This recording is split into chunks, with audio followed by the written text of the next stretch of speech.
My name is Rick. I'm the Senior Director of EarthxCapital here in Dallas with the environmental nonprofit EarthX. Thanks for all of you guys joining us. We have people across the country, and I think even outside the US here, joining us for one of our first webinars that we're excited to host for all of the attendees that attended the 2025 E-Capital Summit. As you guys know, we had several hundred companies apply to attend, and through that, we were able to select a great group of folks. So thank you for attending. Hope you guys all had a positive time.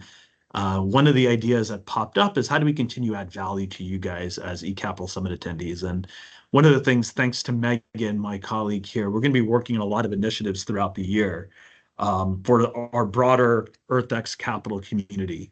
And as you guys remember, the EarthX Capital team has a mission to catalyze impact focused on sustainability investments and industry innovation. And one of the things we thought we could provide is, given the great access to thought leaders and practitioners in our community, how do we try to share best practices for folks here on different things? So we have a true privilege to kick off today. A friend and actually one of our esteemed sponsors, Robert Peterson from Fieldstone Partners.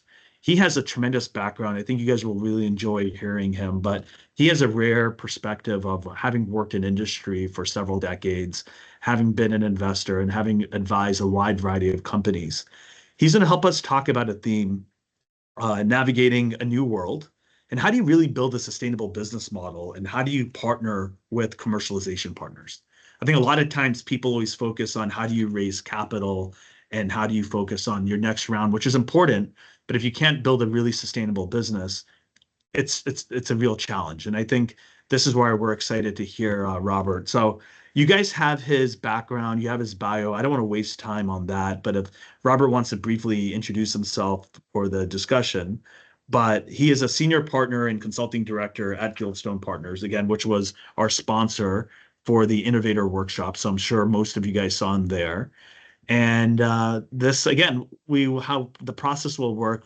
Robert will probably chat for 35, 40 minutes, go through a presentation, and then we have left time at the end for Q&A. If you have any questions, please enter in the chat box, and then Megan and I will go through those and we'll try to moderate the discussion with Robert.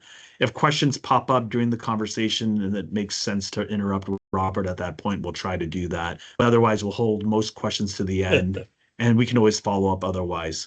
And just know that we will be recording this and we will send this out to you guys once it's available. But we ask that since this is really for innovator attendees for the 2025 eCapital Summit, for now that you keep it within this community, but you can share it with some of your colleagues at your companies. So, all right. So, Robert, why don't you kick it off from there? I think they're more excited to hear you talk than me, so I'll stop. Okay. Right now. Yeah, thank you, Vikram, for the intro, and thank you, Megan, for taking care of all the logistics. It's great to reconnect with a lot of you, whom I think we had one-on-one sessions with a number of you during the Innovator Workshop. Hopefully things have been going well for your businesses in the last couple of months. And really, as Vikram said, I'd like to give you the benefit of my experience as an individual investor, as well as a partner at Fieldstone, in what I've seen for early stage companies, what works, what are some of the issues that you need to be aware of, and then how do you, what the industry characterizes as the valley of death, which is moving a company from a great idea to the beginnings of commercialization. How do you increase your probability of success in crossing that gap? So let me pull up presentation. So can you guys all see that? Yes, we can. Thank you, Robert. Yeah, okay. So, I'm characterizing the Valley of Death as a view, I think, I don't know, to either the east or the west of the Grand Canyon. So your challenge as a innovator, new business owner, operator is to get from that left bank to the right bank with a high probability of success. And in the shortest period of time. See, let me move to the next slide.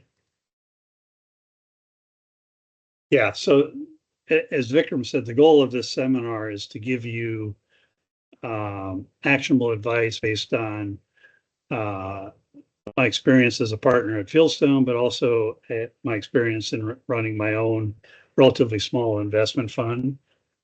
You know, the Valley of Death, I don't know, I'm sure most of you have heard that terminology before. It refers to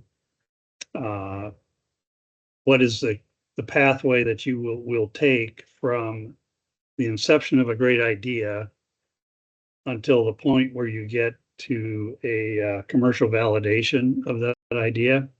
A number of you may or may not have heard the lingo of venture capitalists. They talk about technical readiness level. So 1 is a great idea, and 8 is you validated it commercially and you're ready to scale up. And so, you know, there's a lot of considerations in getting from that great idea to commercial validation. You know, how long will it take you to get from point A to point B? In our experience, that depends upon the nature of your business and the business idea. Very asset-heavy businesses tend to take longer.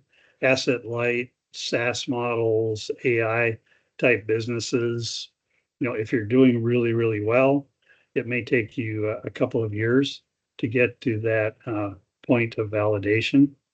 And of course, there's all kinds of risks that you have to deal with along the way, you know, funding, staying focused, making steady progress, working together effectively as a team, and then dealing with, you know, unexpected changes in the business environment.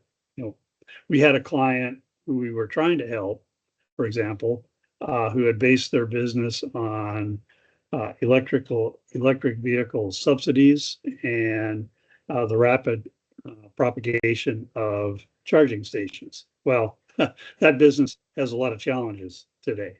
So, and sometimes you can have headwinds and sometimes you can have tailwinds, just depending upon environmental changes. So it talked first about how do you get an investor's attention? You know, you've got probably 2 to 3 minutes if you're pitching to an early stage investor to catch their imagination, catch their fascination. And it's really about 3 things, in my experience. What is the transformational idea that your business will develop? How are you going to change the world?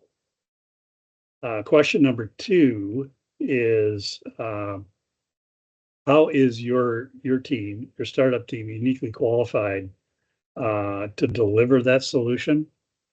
Number 3, what is your competitive advantage, and how are you going to outcompete your competition?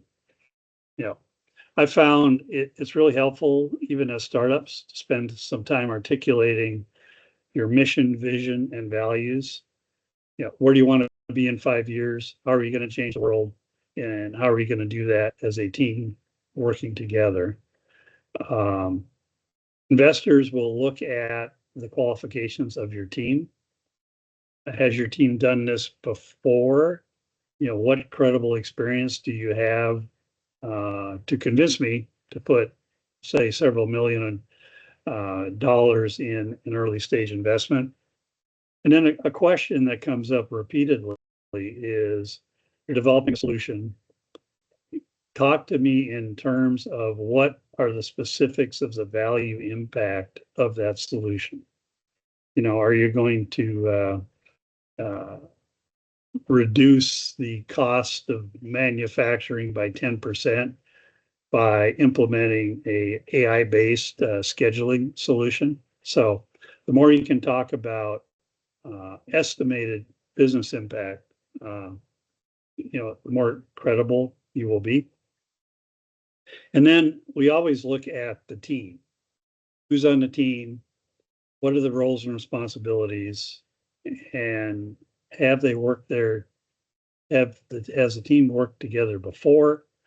And what individual or collective experience does the team have in terms of launching a startup? So, typically in a startup team, who's the CEO? Who's the CTO? Do you have a COO? And, what are your collective roles and responsibilities and how you support each other?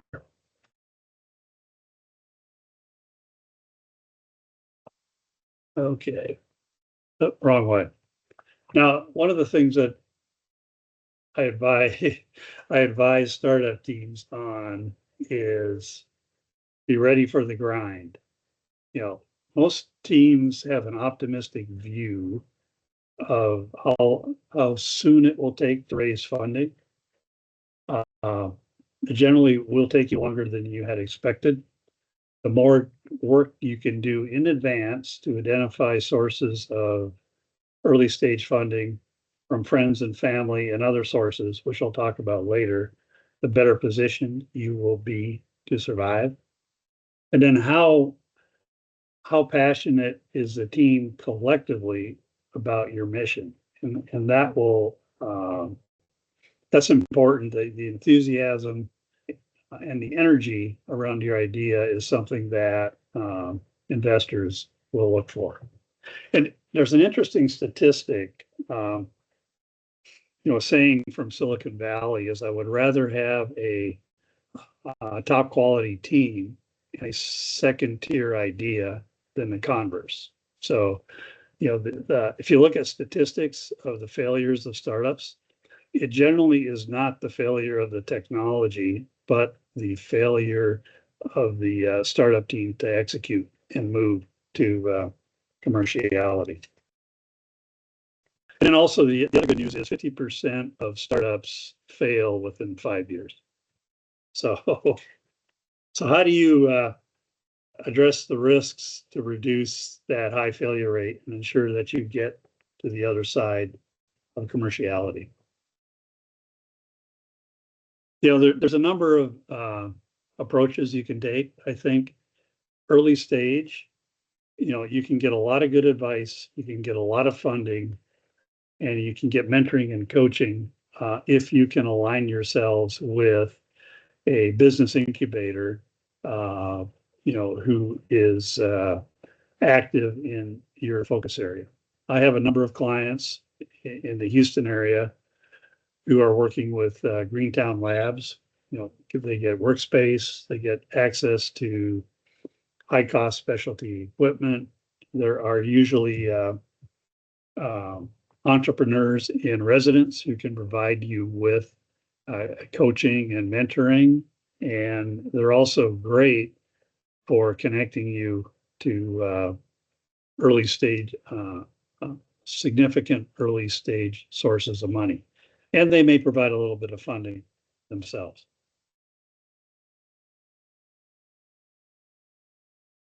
The other thing I've seen, and I've had a number of clients where we've struggled here, is don't go to institutional investors, early stage VCs, for example, until you have what's called a minimal viable product, a minimal working solution, be it a software, process change, whatever. It's important to have a clear plan to get you to that point, because once you have an MVP and a potential user of that MVP, the view on the risk of your business changes and goes down significantly. I do have a client whose name I'm not disclosing, but they did a great job of understanding the marketplace and market pull and switching from a focus on geothermal projects to AI assisted quality controlling for manufacturing. And they got there by spending a lot of time listening to customers through advisors and workshops. They got there by a sprint approach to developing their technology. Do a phase of intensive work that is tailored towards potential funded pilots from the marketplace. Pause, regroup, and redirect.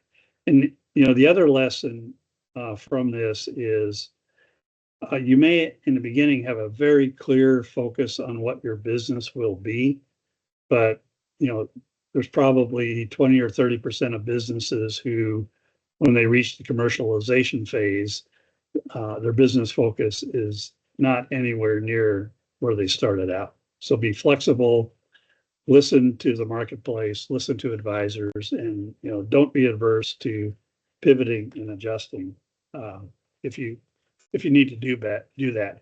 And what's really important at this stage, and I would encourage all startups to think about who might be sympathetic advisors, friends and family, experienced industry vets who are willing to put time and maybe even a bit of sweat equity in providing you with the guidance here about practically connecting to the marketplace.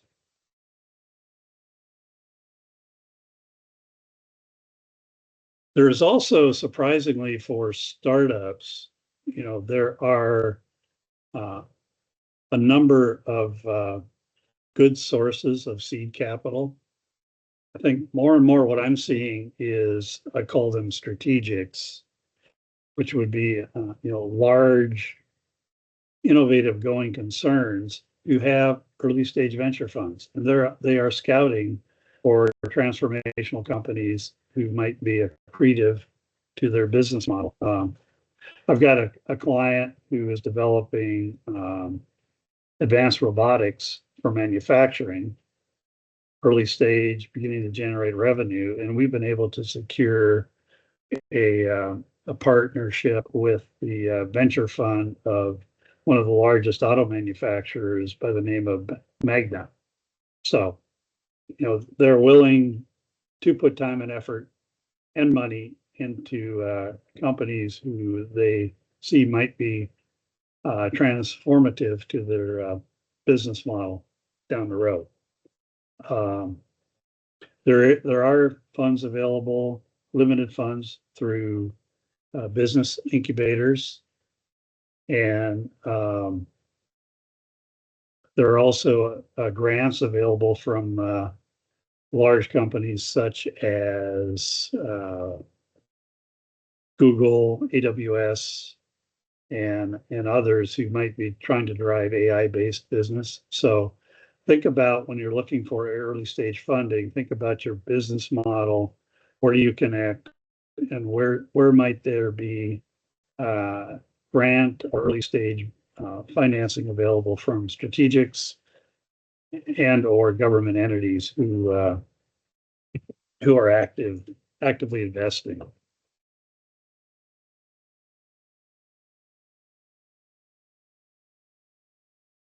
Now, one of the banes of the startup is getting caught in the continuous trap of having to raise money. So I really encourage everyone to, startup stage, if you haven't done it, and I think a lot of you have already done this because you are moving now towards development of solutions and commercialization. Think carefully about how much money will it take to get you to that first minimal viable product where you will begin to get the attention of more institutional investors. Can you and then think about sources of startup financing. How much is the founding team willing to put in? Think about your friends and family and colleagues and advisors for sources of that early stage seed money. And then also, depending upon your business and sector focus, think about where there might be grants available to complement your funding. You know, my watching firms who have been successful and firms who have struggled it's really around funding a bank account for the first year of operations. If you launch a business and then worry about how you're going to fund it later, you're probably going to spend way too much time raising funds and not enough time, you know, as a leader, you know, driving the growth of the business.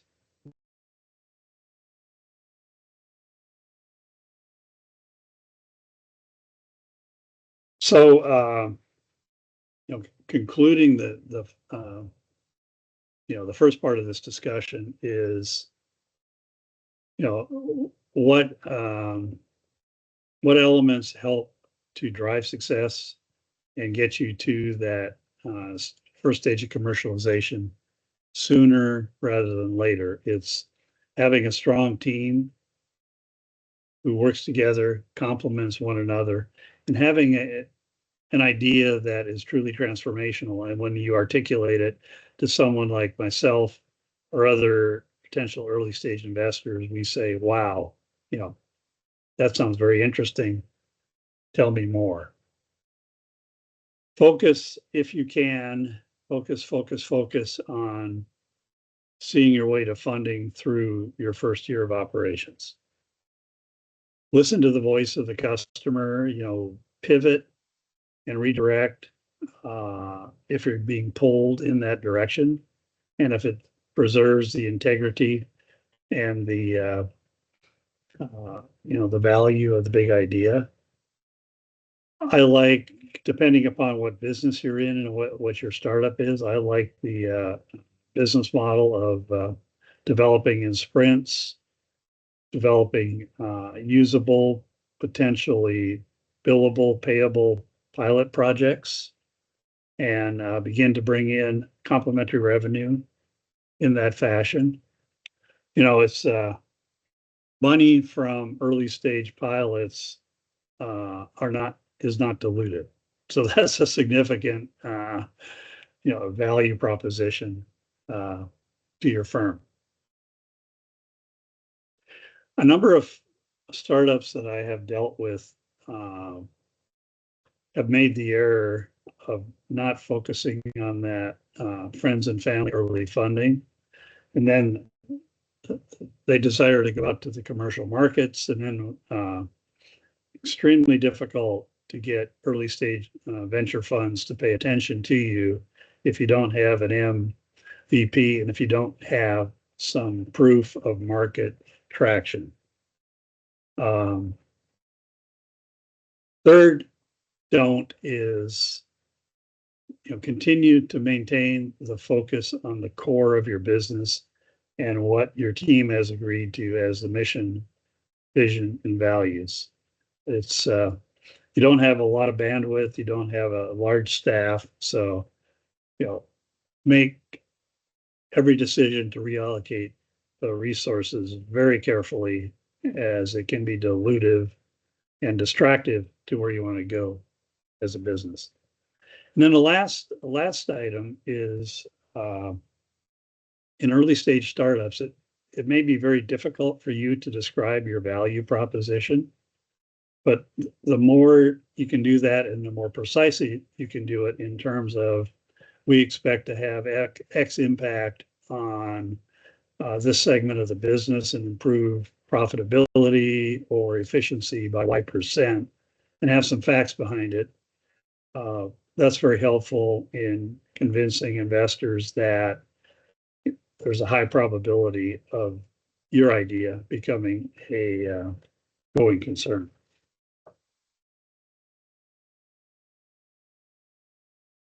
And then, you know, I'll close with, and then we'll open for questions on, you know, getting to commercialization is a marathon. It's not a sprint.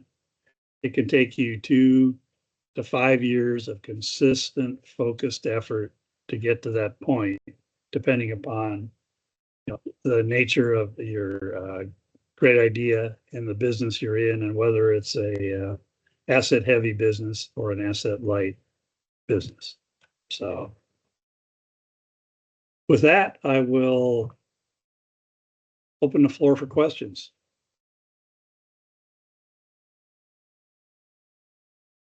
Thank you, Robert. And Thank you. again, guys, appreciate that insights that you had. And again, everybody there, please feel free to throw questions in the chat box or chat. We did get some questions ahead of time from folks, and I also had some of my own questions, but Sure.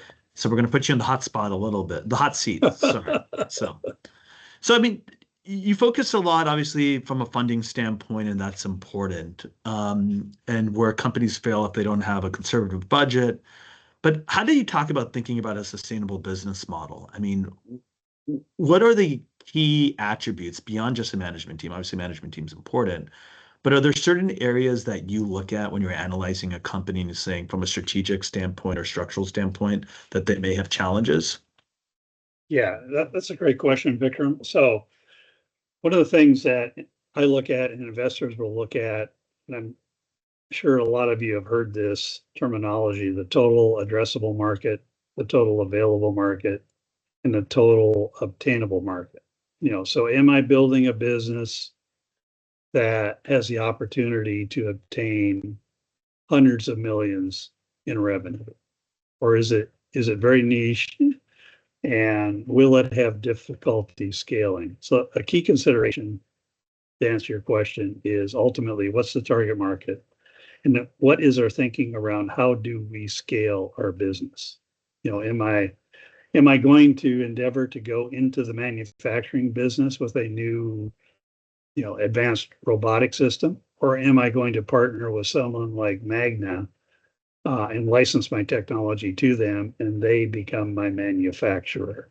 So, it's a big consideration is, have you thought about, and this will come probably as you have discussions with beyond friends and family investors, is it scalable, and is it defensible, and what sort of protection do you have around an entrant disaggregating you from the marketplace?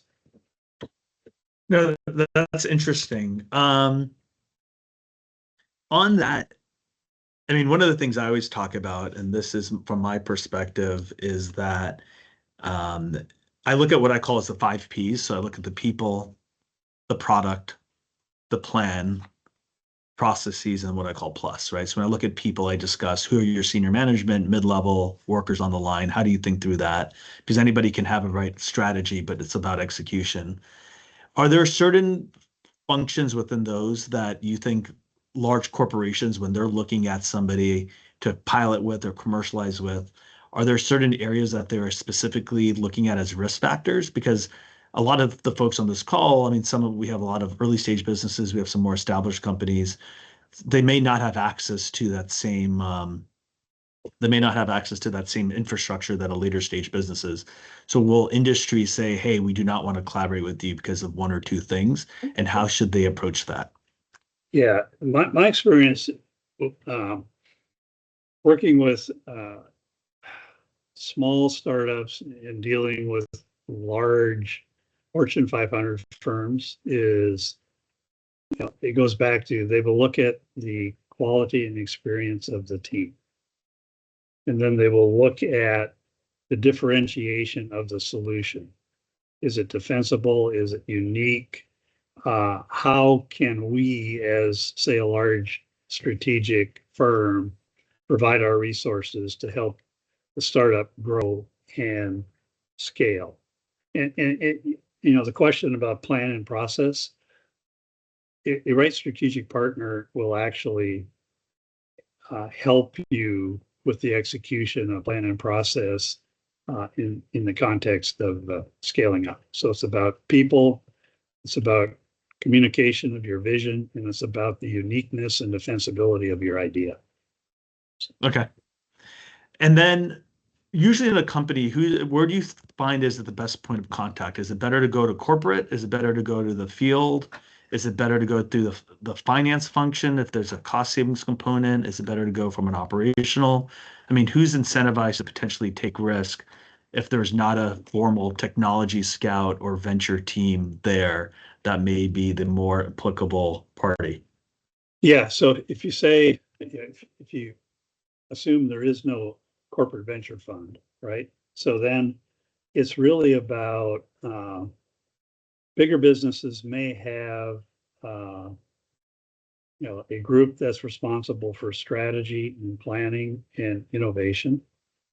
We tend to sometimes identify those folks and reach out to them, depending upon the solution. If there's a potential big impact, say to operations, we'll endeavor to reach out to a COO who might be responsible for a segment of the business where the solution is applicable. So, and what I'm seeing is more and more there are corporate strategic investment funds because more and more large corporations are beginning to worry about innovation, and they're looking to create and cultivate an ecosystem of startups that can be accretive and impactful in terms of where they go from a technology perspective, where the firm goes from a technology perspective.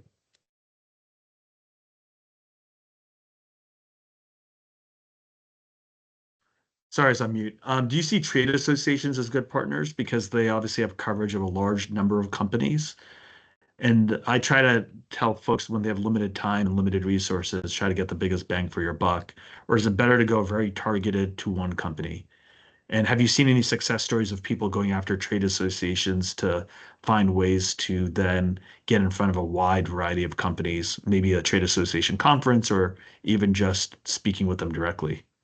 Yeah, I think in fact we're using that approach in some of my other mandates. So trade associations who are focused on a sector and on a sector who has clearly articulated, certain business problems. And if you're a fit, then yeah, they're definitely worth going after. Like I have a client, Fieldstone has a client who has some innovative solutions in basically consumer marketing and branding. So we are spending time in the next several months at industry associations who focus on supply chain and consumer product sales optimization for retail gasoline stores. So I do think the right trade associations, if that trade association is facing innovation problems, can be a good source of initial contacts. And I kind of advocate a mixed strategy. If you have a solution who you're convinced could have an impact to a certain sector of the business, and go out, identify a handful of companies of interest, identify decision makers, and reach out to them. It's using tools like ChatGPT. It's amazing, the contact information you can get from ChatGPT. You don't. Sorry for the adverse advertisement. You don't have to pay $20,000 for a very expensive investor database. So, Those tools are changing how even we do our research in terms of contacts for investors. so piggybacking on, I mean, I would argue a lot of the folks on the call, and I wish I could do a poll here. So maybe for a future one, we'll probably do one of these Yeah, discussions. But I'd be curious to see. I mean, we talk about pilots, right? And I think pilots are one of the greatest obstacles for companies to get. What are your best practices to convince somebody to do a pilot? I mean, from your experience, and if I recall from the energy industry, I mean, Robert, I mean, like the energy industry is not really keen on trying new technologies because the yeah, mentality is if it ain't broke, why fix it? So can you dive into that a little bit deeper about what are best practices? How should the companies here approach pilots? And I mean approach a pilot, like how do they get a pilot? How do they even get somebody to answer the call? All the way from the process from getting somebody to answer the call to negotiating a pilot and really focusing on it, because that's a very time intensive process. A lot of Yeah, these founders have limited time and resources. So what can be done in a way to go execute that? yeah, and in my experience, Vikram, it's about you have a hopefully you have a prior to launching your startup and beginning to develop your transformational idea, you have thought long and hard about who would the who's the total addressable, total obtainable market. Are there 4 or 5 firms who uh, you believe could Thank you. benefit Here, by if you can FaceTime. implementation of your solution? And then you've got to start reaching out, cold calling, making contacts. It is labor intensive. You are not going to get someone to say, "Hey, Vikram, great idea. Let's start a pilot tomorrow." It's probably could be as long as if you do it well, it could be a 6-month process. If you have difficulty doing it, it could be a 1-year process. Now, the other thing I found for startups is, think about, a well-connected advisory board. So if you have a great early stage idea that could impact industry X, bringing on 1 or 2 advisors who have experience in that industry, who have expertise, connections, and passion and enthusiasm about helping your firm grow, they can be great advocates to uh, establish the relationships that will actually drive you to a pilot. And the other thing, especially in the energy industry, is very, very risk averse in terms of new technology. Uh, I think pilots need to be carefully crafted to move from the bench to field, but not potentially intrusive to current operations, to then a pilot that is actually impacting uh, potentially a business result.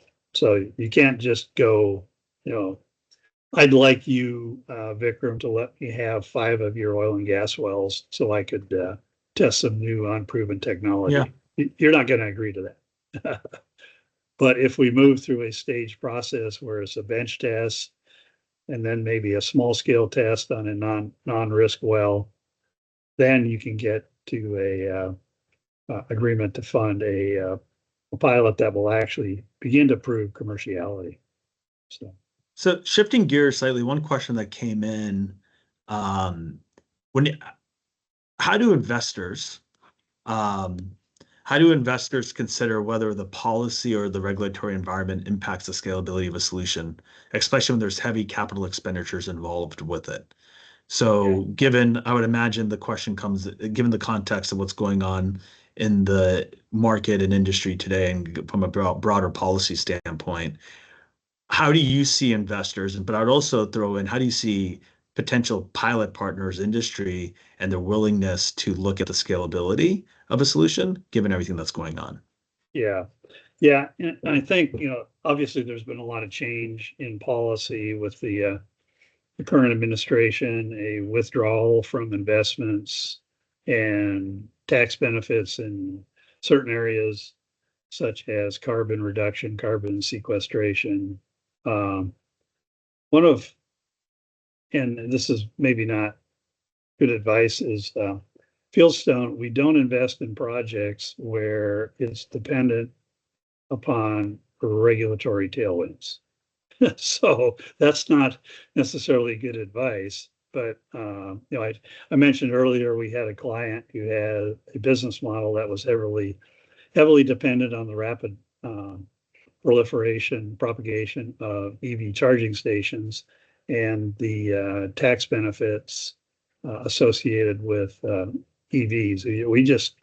We looked at that and said this is a high risk business model, yeah, not likely to be extremely challenged by what is likely the policies of the current administration. So my advice is when when you're considering a startup that is dependent upon regulatory policy, you have to be extremely careful in evaluating the risk of that policy. Yeah. Now, and again, one thing to piggyback is that I tell a lot of innovators to think about. Obviously, there's great struggles that are happening in certain regulatory environments and policy in the United States. But if you Yeah, actually look at certain local or state environments, there's very openness and willingness from regional and state governments. So if you look at what California has stepped up, New York has stepped up on supporting certain pilots and supporting the scaling of certain solutions. But if you have the ability, also look beyond the US. I mean, obviously, it's very easy for me right. to say that, but look at to our neighbors to the north in Canada, and if you look at Europe, and if you have any connections there, you are seeing different folks pivot to different geographic locations that are more favorable, and that will allow you to continue to move your business forward in the sense as if you're trying to de-risk it as time goes on. Separately, look at alternative funding solutions from a de-risking standpoint. So what we talked about at the E-Capital Summit this year, if you recall, there was a discussion about family offices and how they can provide donor advised fund capital. So there's different ways you can also de-risk through blended finance and other grant Yeah, programs. And you're seeing a lot of foundations and nonprofits step up right now on that. yeah, yeah. And that I agree, Vikram, that we are seeing lots of changes at the federal level, but there are still is strong support uh, for, I'll call it clean tech at the state level. Even conservative states like North Dakota are still investing in clean technologies that will have a positive impact to their oil and gas production. Yes. Um, another question that's popped in, which is a good point. It's a very good question as well. When you're thinking about commercialization, um, what is the magic number of customers or pilots that an investor decides it's enough to prove that this business has really obtained a commercial transaction? Is it one, three, 12? And does it depend on the quality of the pilot customer? I have my perspective on that, but Robert, I'd love to hear yours. Yeah, I'll offer mine and then we'll please share yours. So I think it's more about the quality of the outcome of the pilot, right? I have um, certain clients who have executed one pilot very well designed, very much in sync with the business desires, business objectives of the client, and they're ready to begin to scale up. I've got another client where we have done 1, 2, 3, 4, 5, 6 pilots. This is an oil and gas, not surprisingly, an oil and gas transformative technology where we have to incrementally prove to the risk averse operators like BP that ultimately is going to be reliable and not damage your wells. So it depends on the design of the pilot. One, in terms of will the pilot provide sufficient evidence to the sponsor that this is a lower risk move to commercialization. And Yes. I mean, the piggyback on that, it's that I would 100% agree. It's all about how do you mitigate risk and have you proven your product or technology. So, for example, if you're saying that your product or technology can work in 5 or 7 different industries and they all have different dynamics, yeah, and your pilot is only in one of them, but your entire business model based on your valuation or what you're saying how you're going to grow the business is on all 5 markets, and those 5 markets are not related to each other, And that can be everything from geographic, it could be dynamics, it could be actually in different industries. For example, on a separate hat, I'm evaluating an investment in a business where they've only done a pilot in one geographic location, and Yeah, it's related to agriculture. And there's so many different agricultural dynamics in other regions across the country. And the market that they focused on for their pilot was so small that even if you captured that entire market, it wouldn't prove out their business. So it all depends on those dynamics, as Robert yeah, mentioned. yeah. And I think it goes back to careful design of the pilot, working with the sponsor to define what are the objective outcomes, and will these outcomes reduce the sponsor's uh, evaluation of risk such that they would be willing to move to the next stage. It's all about, there's a whole science around something called experimental design.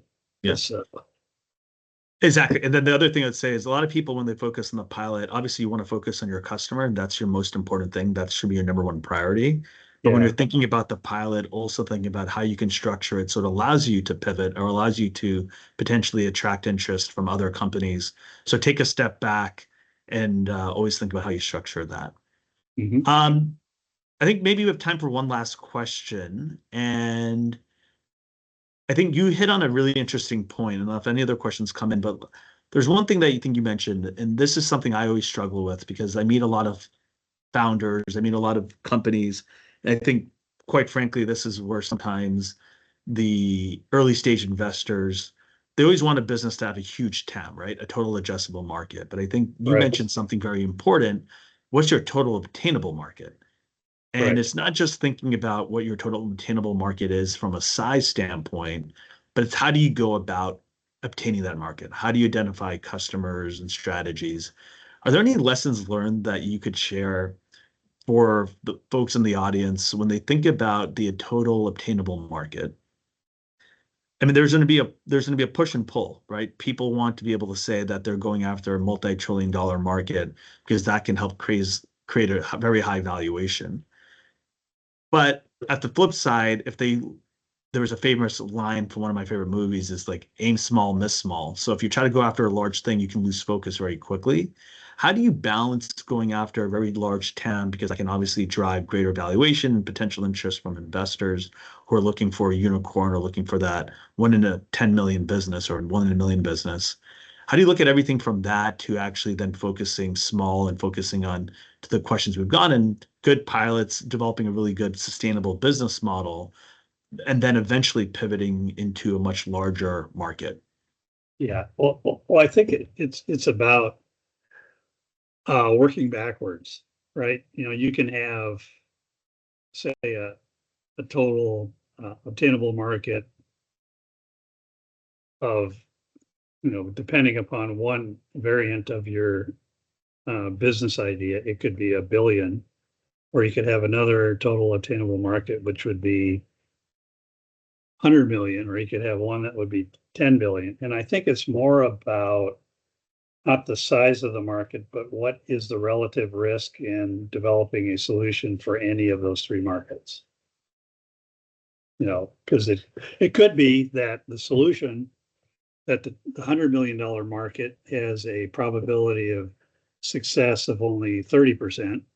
And that goes back to, you can go through technical readiness, and you can assess the major risk elements of your solution and decide in total, you know, the probability of success here is only 30%. And the probability of success for the $10 million TAM might be 60%. So it's more about a risk, a view on risk of getting to a Mhm. solution that'll be sellable. So, no, I agree. I mean, if I could end with one thing, and my advice to any innovator today is develop as much of a sustainable business model as you can that is producing cash flow for your business. Yeah. The quicker you can get to cash and revenues and profitability, the better. I know a lot of folks will push folks, investors will sometimes push companies to just drive revenue and say, we'll keep funding you. And the countless conversations I have with founders over the last few years, it's sad because I think there's a lot of great businesses out there. There's a lot of dedicated people, and I think sometimes you get the wrong advice. And at the end of the day, if you have a sustainable business and you have customers where you're solving their business problems Yeah. and you're generating revenue and you're doing it in a profitable manner, you can ignore the policy environment. And I think the companies that are actually producing revenue and have pathways to profitability, if not already profitable, are those that are succeeding in the fundraising environment and will have a higher likelihood of success. So I fully agree with that, Vikram. It's stay true to your mission, vision, values, and your business plan. But the sooner you can drive revenue, even pilot revenue, the more attractive you will be to the next stage of investors. perfect. Well, thank you, Robert. If people have questions, do you mind if we share your contact information with them over time? And we would, if they have any follow-up questions, is that all right? Yeah, please do that. I'm Appreciate it. open, receptive. Any questions you might have, just shoot them my way. Great. Well, thank you again, everybody, for taking time. I know you guys obviously are running businesses. Appreciate you taking the time to join us today. And we will end the webinar here. And again, if you have any follow-up questions, please feel free to email Megan at ecapital@earthx.org, and we will share more stuff. But look forward to other events. Our next newsletter will be coming out in the coming days, but we will be doing a series of webinars, probably at least one a month, maybe two, over the next 12 months leading up to EarthX 2026 and our 10th annual E-Capital Summit. So appreciate everybody. Thank you. All right. Thank you, Vikram. Thank you, Thanks, guys. EarthX, for the opportunity to chat with you guys. Appreciate it.